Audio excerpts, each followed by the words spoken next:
What's up guys, Kevin Cage here. It is the weekend, so I'm in a great mood. Let's pick some impossibly high number of likes I want before this video. Let's say 5,089 likes. If I get that within 24 hours, I will do a live stream the following day.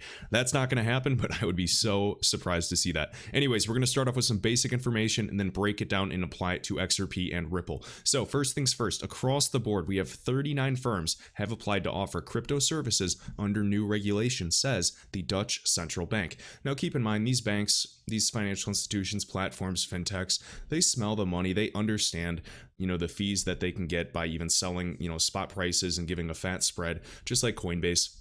Whether it is custodial services like we even have right here, holding your cryptocurrency and assets and securing them for, of course, a fee of some sort, or lending services. And be careful because that cred-earned company just filed for bankruptcy. So be very careful with any type of lending, crypto services when they're offering you, 20% returns on your investment or, an APY. Be very, very skeptical because we are in a nascent space. Scams are abound, but even these companies that may be legitimate are, barely staying afloat during this pandemic. So just keep that in mind. I do not want anybody losing their hard-earned cryptocurrency. All right. So right here, of course, everything regarding around AML, KYC compliance, but very exciting. So whether it's custodial services, whether it's selling to you, whether it's lending, these banks and institutions across the board. I mean, we have central banks, registering crypto service providers, guys. So anyone that says that crypto assets, digital assets do not have a space in the future world of finance, they're ignorant, meaning they just don't see the information and understand the value add that crypto assets and essentially DLT is and will be bringing to the table. Next is a quick public service announcement. So we're seeing a lot of these phishing attacks occurring specifically across the board in the cryptocurrency market because there is so much money in the space and there's a lot of newcomers all the time that are still learning and may not know how to protect themselves. Just be wary. There are plenty of scams, whether they're even cryptocurrency advertisements asking you to send them crypto and then you get more back in return, or some types of giveaways. Please be very cynical and skeptical when it comes to this. I will never ask you to send me cryptocurrency or anything like that. Do not follow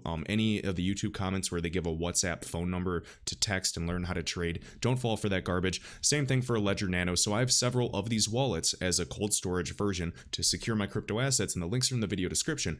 But please, guys, if you are new, you should never, ever, ever share those 24 words when you get your device and you create and you find those 24 words. You should actually be generating those 24 words yourself. If the box comes with a piece of paper and they're already written on them, it is, it's already been messed with.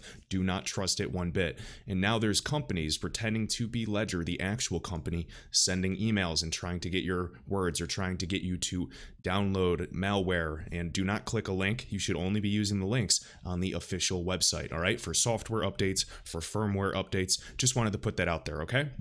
So right here, of course, phishing attacks, PHI for phishing. Notice right here is another tip. So pro tip, bookmark verified websites that you go to regularly, specifically your exchanges where you normally would input sensitive information, even passwords as well. Like Coinbase.com. Sometimes there's fake websites when you type in Coinbase on Google where it'd be like Coinbase, but it would have two N's in coin and you wouldn't notice. And when you input your password, boom, they have it. They, keylog and everything, and they got your stuff. So please be safe. Just wanted to put that for anybody that might not be the most tech savvy. So hopefully if it helps one person, it's all worth it. To anybody that's annoyed of me going over this, too bad. All right. Next, right here, we have Lebanon's launching a central bank digital currency. The governor of Lebanon's central bank has finally confirmed this. It was rumored back in 2019 as well. Of course, our dot connecting typically occurs as well. All right, digitalization across the board. You understand the finite supply. Can't really help to see it go a little more cashless, just less cash. I still think that we'll have fiat and cash, in the future, at least for the time being.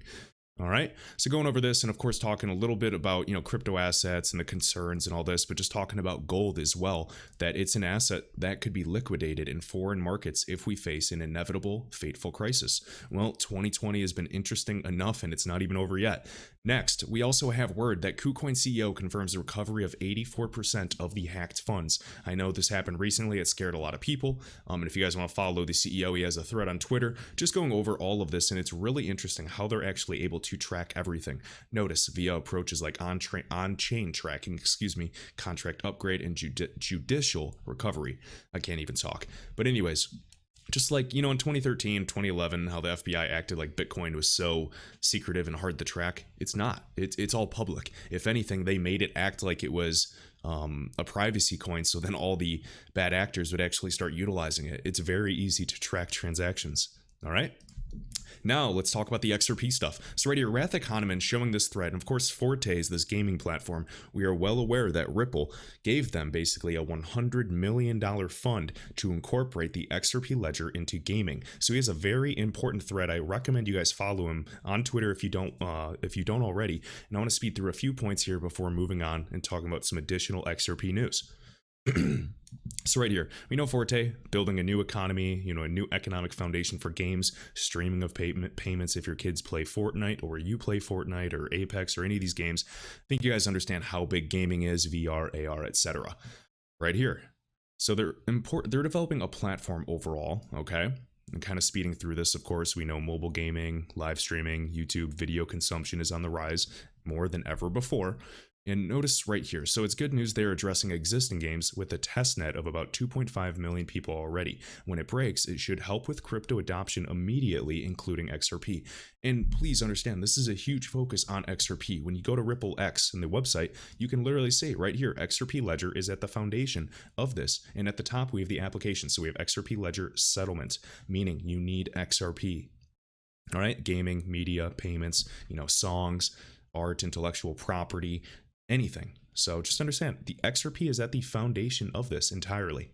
Just wanted to share that. Now, what's really exciting is this. So we have Kent Wakeford, hopefully I'm pronouncing that right, has said explicitly XRP will be used for settlement of NFTs, non-fungible tokens. This has been a source of confusion as other crypto will have to provide the smart contracts, but he did mention ILP, Interledger Protocol, with those in XRP settlements. So very interesting, and basically what I want to get out, or basically explain in this thread, is just down here. So talking about all these integrations, and I encourage you guys to read this on your own, is just kind of talking about these systems may be closed, and this is speculation, so please do your own research, and the money can't be spent or cashed out, though it can be carried into other games and parts of this virtual ecosystem. To enable cashing fiat out necessarily implies tax obligations.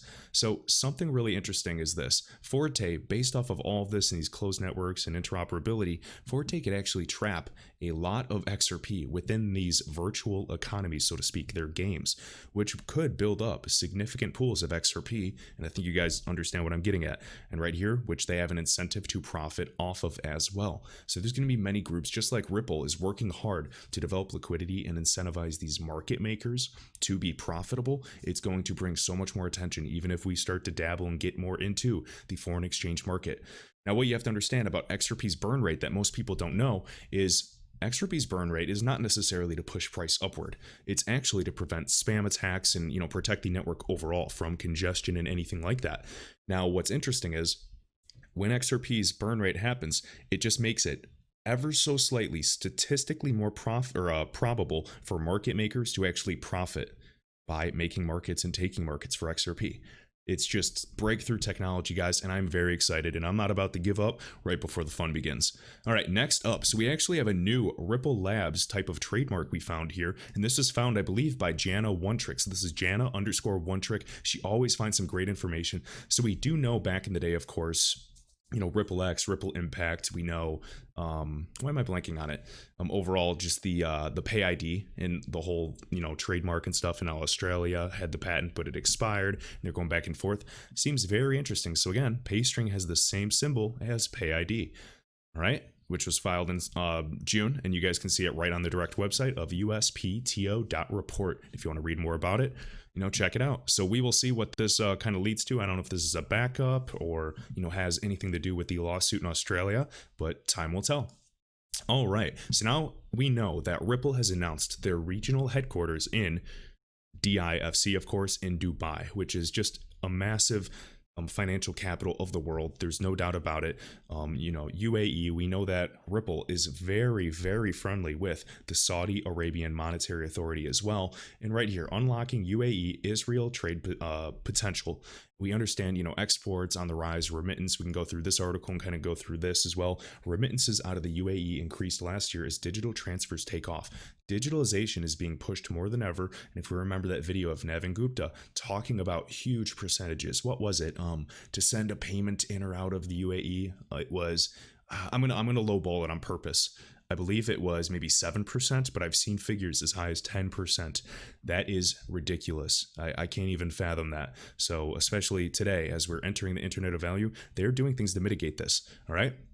So we can go through this, and essentially what I want to say is this. The UAE is the second biggest outward remittance country in the world, only after the United States. And this is just referring to, people sending money back home to their family, right? Which sent out close to $68 billion, according to the World Bank. We can see, overall global remittances, and this was, I believe, 2 or 3 years ago, reached 689 billion last year. Now understand, XRP is targeting much more than just remittances. This is just one example, and this would be setting the foundation for the utility ground floor. All right. We'll keep going here. And then also just to note, no surprise, UAE exchange houses and banks have been recently investing in digital technologies. And look, this is a Ripple partner as well, investing in digital technologies, mobile apps, etc., to send money home. Lulu Exchange, you guys may recognize them, introduced its Lulu Money app last year. And of course, April, global money transfer company Western Union rolled out digital services in the UAE as well with Al Fardan Exchange. Now we'll talk about Lulu, so we can see right here. So this was back in January. MoneyGram, which is a huge Ripple partner, Ripple owns about 10% stake within the company. And of course, when they did that $50 million investment early on and got stock in the company, people laughed. And look where the MoneyGram stock is now. Seems that they were, had a long-term vision and understood where this is going, and it's paying off. So MoneyGram has unveiled its strategic partnership with the UAE-based Lulu Exchange. And understand, Ripple's already had their office in Dubai. They're going to have their regional headquarters there now as well, with, if you saw my previous 2 videos, the 230 plus fintechs based out of the UAE.